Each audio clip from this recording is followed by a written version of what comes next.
ओम श्री साईनाथाय नमः। ओम साई राम। संतों का अवतार कार्य। भगवत गीता चौथा अध्याय 7-8 में भी श्री कृष्ण कहते हैं, जब जब धर्म की हानि और अधर्म की वृद्धि होती है तब तब मैं अवतार धारण करता हूँ। धर्म स्थापन, दुष्टों का विनाश तथा साधुजनों के परित्राण के लिए मैं युग युग में जन्म लेता हूँ। साधु और संत भगवान के प्रतिनिधि स्वरूप हैं।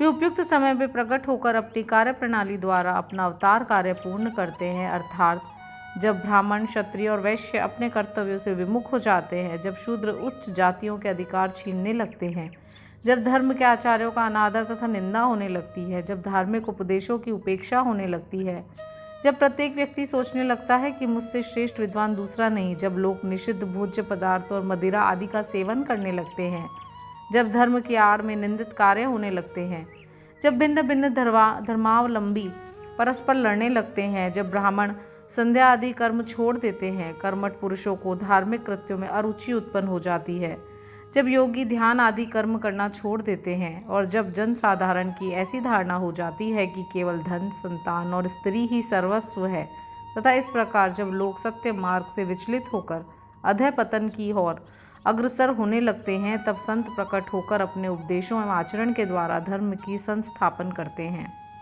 वे समुद्र की तरह हमारा उचित मार्गदर्शन करते तथा सत्य पथ पर चलने को प्रेरित करते हैं। इसी मार्ग पर अनेकों संत निवृत्तिनाथ, ज्ञानदेव, मुक्ताबाई, नामदेव, गौरा, गौड़ाई, एकनाथ, तुकाराम, नरहरि, नरसिंह भाई, सज्जन कसाई, सावंत माली और रामदास तथा कई अन्य संत सत्य मार्ग का दिग्दर्शन कराने के हेतु भिन्न भिन्न अवसरों पर प्रकट हुए और इन सब के पश्चात शिरडी में श्री साईं बाबा का अवतार हुआ। ओम साई राम।